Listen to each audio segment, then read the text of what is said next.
Assalamualaikum warahmatullahi wabarakatuh. Selamat pagi atau selamat siang siswa kelas 11. Selamat datang kembali di pelajaran PKN. Bagaimana kabarnya hari ini? Mudah-mudahan kalian semua dalam keadaan sehat walafiat. Oke, hari ini Pak Riki akan melanjutkan materi yang kemarin. Kalau kemarin Pak Riki hanya mereview saja materi yang sebelumnya, dan hari ini Pak Riki akan coba menjelaskan materi yang baru atau kita masuk ke bab 6. Bab 6 ini adalah bab terakhir yang mana kita akan menjelaskan tentang memperkukuh persatuan dan kesatuan bangsa Indonesia dalam NKRI. Sebetulnya materi ini sangat related banget dengan materi yang kemarin, yang tentang integrasi nasional. Sebenarnya Pak Riki ingin mengingatkan, um, ini sama dengan minggu kemarin, akan ada pertanyaan di tengah penjelasan, nanti juga sama ya, yang menjawabnya akan di-list oleh Pak Riki. Oke, kita coba mulai saja. Tadi kita akan membahas tentang persatuan dan kesatuan. Dalam konsep persatuan kesatuan ternyata berbeda. Kalau misalkan persatuan itu adalah gabungan atau ikatan atau kumpulan yang terdiri dari yang pertama adanya unsur-unsur perbedaan. Jadi harus ada unsur perbedaannya. Terus yang kedua proses penyatuan dari perbedaan tersebut. Dan keywordnya itu adalah proses, ya proses. Sedangkan kesatuan itu diartikan sebagai perihal yang satu, keesaan atau sifatnya tunggal. Ini kebalikan dari persatuan tentunya. Kesatuan itu berkaitan erat tentang keutuhan dan merupakan sebuah hasil. Kalau persatuan yang tadi itu adalah proses bersatunya. Kalau misalkan kesatuan itu adalah hasilnya, ya misalkan contohnya gini,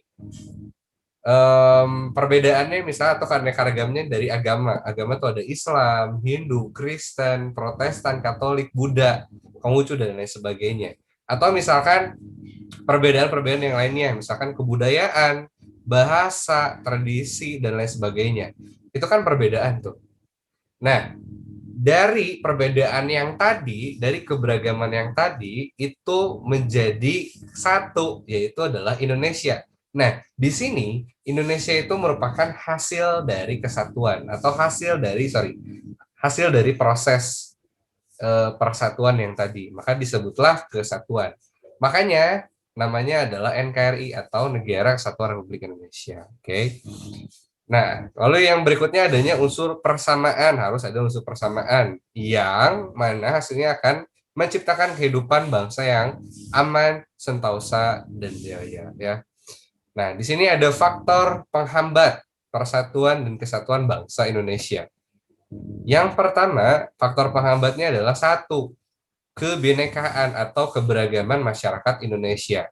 Nah, keberagaman itu selain menjadi kekayaan atau menjadi kekuatan bagi bangsa Indonesia, ternyata keberagaman itu bisa menjadi bumerang atau bisa menjadi permasalahan bagi Indonesia. Karena dalam keberagaman tersebut dapat mengakibatkan hal kecil, contohnya adalah perbedaan pendapat, yang mana perbedaan pendapat tersebut bisa menyebabkan konflik. Atau bahkan contohnya misalkan lebih ekstrim lagi, contohnya misalkan rasis, ya, yang mana rasis itu bisa menimbulkan konflik yang sangat besar. Ada banyak konflik-konflik yang pernah terjadi di Indonesia. Salah satunya adalah konflik Poso, lalu ada konflik di Ambon, ya, dan konflik-konflik yang lainnya. Maka dari itu, keberagaman ini harus disikapi dengan baik. Salah satunya adalah kita harus menghormati kebudayaan orang lain. Lalu berikutnya adalah kondisi geografis negara kepulauan. Nah, wilayah Indonesia yang terdiri dari pulau-pulau ini semakin memperlemah persatuan dan kesatuan apabila ketimpangan dan ketidakmerataan pembangunan. Lalu berikutnya munculnya gejala etnosentris. Nah, ini yang berbahaya. Etnosentris ini merupakan sikap yang menonjolkan kelebihan-kelebihan budayanya atau membanggakan kebudayaan sendiri. Sebetulnya itu bagus, tapi dalam etnosentris yang menjadi catatannya adalah menganggap rendah budaya atau suku bangsa lainnya. Nah, ini yang jadi permasalahan dari etnosentris. Lalu berikutnya adalah melemahnya nilai-nilai budaya bangsa. nilai-nilai budaya bangsa dapat melemah karena akibat pengaruh budaya asing yang tidak sesuai dengan kepribadian bangsa ya. Lalu yang berikutnya, pembangunan yang tidak merata. Nah, proses pembangunan yang terpusat atau sentralistik di wilayah-wilayah tertentu saja itu dapat menimbulkan kesenjangan dalam berbagai bidang. Salah satunya dari bidang sosial atau kecemburuan sosial. Nah, ini ada question box yang pertama atau pertanyaan yang pertama. Pertanyaan pertama adalah bagaimana cara mengatasi faktor hambatan dalam persatuan Indonesia yang tadi. Nih, mulai dari kebinekaan, kondisi geografis, munculnya gejala etnosentris, melamanya budaya, dan pembangunan yang tidak merata itu, kira-kira solusi atau alternatifnya seperti apa ya? Nanti silakan dijawab. Berikutnya, ini ada faktor pendukung persatuan dan kesatuan. Kalau yang tadi faktor penghambat adalah menghambat, kalau faktor pendukung ini adalah memperkuat persatuan dan kesatuan Indonesia. Nah, yang pertama ini adalah satu, perasaan senasib. Adanya rasa yang senasib ini atau rasa senasib dan seperjuangan ini diakibatkan oleh faktor-faktor sejarah yang panjang. Ya, salah satu alasan yang kuat adalah Indonesia pernah dijajah oleh Belanda dan Jepang.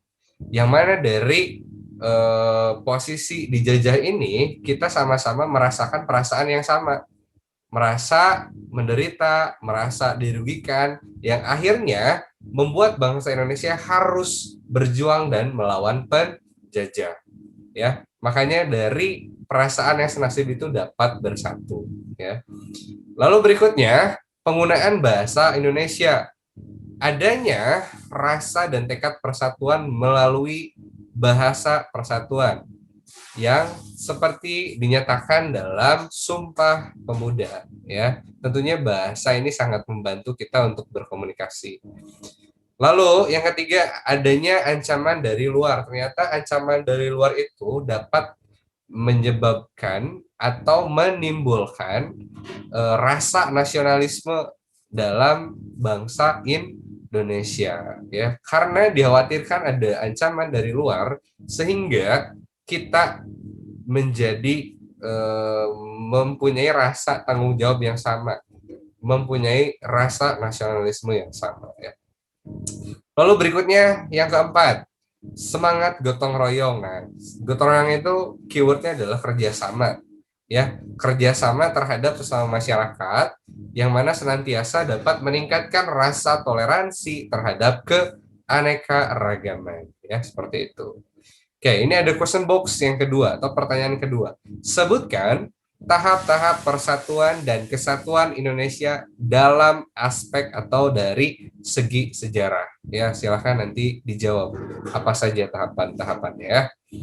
Oke, berikutnya ini adalah keunggulan Negara Kesatuan Republik Indonesia. Nah, ternyata Indonesia ini mempunyai potensi yang sangat unggul atau yang sangat besar. Ya, di antaranya yang pertama adalah jumlah dan potensi SDM atau penduduk masyarakat Indonesia yang menjadi sumber daya manusia ini cukup besar, yaitu menempati urutan keempat di dunia setelah RCC Cina, terus juga India dan Amerika Serikat. Tentunya ini pun sama ya, kalau misalkan SDM atau masyarakatnya dapat produktivitasnya tinggi ya atau produktif, tentu ini dapat menjadi potensi bagi Indonesia. Tapi sebaliknya, jika masyarakat yang banyak ini ternyata banyaknya menganggur, tidak produktif, itu akan menjadi beban negara ya. Lalu berikutnya adalah memiliki keanekaragaman dalam berbagai aspek kehidupan sosial. Contohnya adalah budaya, adat istiadat, bahasa, agama, kesenian, dan lain sebagainya. Lalu berikutnya, oh ini juga sama ya, tadi yang dijelaskan oleh Pak Riki. Dari keberagaman ini dapat menjadi permasalahan jika ya satu tadi tidak memiliki rasa toleransi, atau yang kedua munculnya sikap-sikap etnosentris dan lain sebagainya. Nah, lalu yang ketiga ini adalah letak wilayahnya yang amat strategis, yaitu di posisi silang dunia di antara benua dua benua besar ya, benua Asia dan Australia, mulai dari Samudra Besar, Samudra Hindia, dan Samudra Pasifik. Nah, lalu memiliki keindahan alam dan kekayaan alam yang melimpah, wilayahnya yang sangat luas, dan tanah yang amat subur dan kaya. Tentunya ini menjadi sumber daya alam yang sangat kuat ya. Oke, berikutnya ini adalah pasal yang mengatur tentang konsep NKRI ya. Nah, di sini ada pasal 1 ayat 1 ya menurut Undang-Undang Dasar Republik Indonesia tahun 1145 yang mana bunyinya adalah negara Indonesia adalah negara kesatuan yang berbentuk republik. Nah, dalam pasal ini menegaskan bahwa Indonesia itu adalah negara kesatuan. Nah, bentuk negara kesatuan ini dipandang paling tepat untuk mewadahi ide persatuan sebuah bangsa yang majemuk atau beragam yang ditinjau dari berbagai latar belakang atau dasar pemikiran ya. Nah, lalu berikutnya ada pasal 25A menurut Undang-Undang Dasar 1945 yang mana bunyinya adalah negara kesatuan Republik Indonesia adalah sebuah negara kepulauan yang berciri Nusantara dengan wilayah yang batas-batas dan haknya ditetapkan oleh undang-undang. Nah, di sini muncul adanya istilah Nusantara. Nusantara itu diambil dari kata Nusa dan Antara. Ya, Nusa itu adalah kepulauan, antara itu ya antara ya. Jadi bisa dikatakan Nusantara itu di antara pulau-pulau atau menggambarkan bahwa wilayah Indonesia itu merupakan kesatuan wilayah perairan dan gugus pulau-pulau Indonesia yang terletak di antara Samudra Pasifik dan Samudra Hindia serta di antara benua Asia dan benua Australia. Jadi Indonesia itu merupakan negara kepulauan terbesar di dunia. Nah, ini adalah konsep kesatuan dengan sistem sentralisasi dan ada juga sistem desentralisasi. Yang pertama, Pak Riki akan menjelaskan sistem sentralisasi.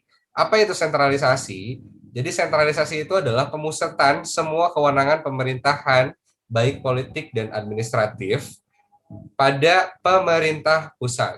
Ya. Nah, jadi keywordnya itu adalah pemerintah pusat. Nah, apa aja sih urusan pemerintah pusat? Yang pertama adalah hubungan luar negeri.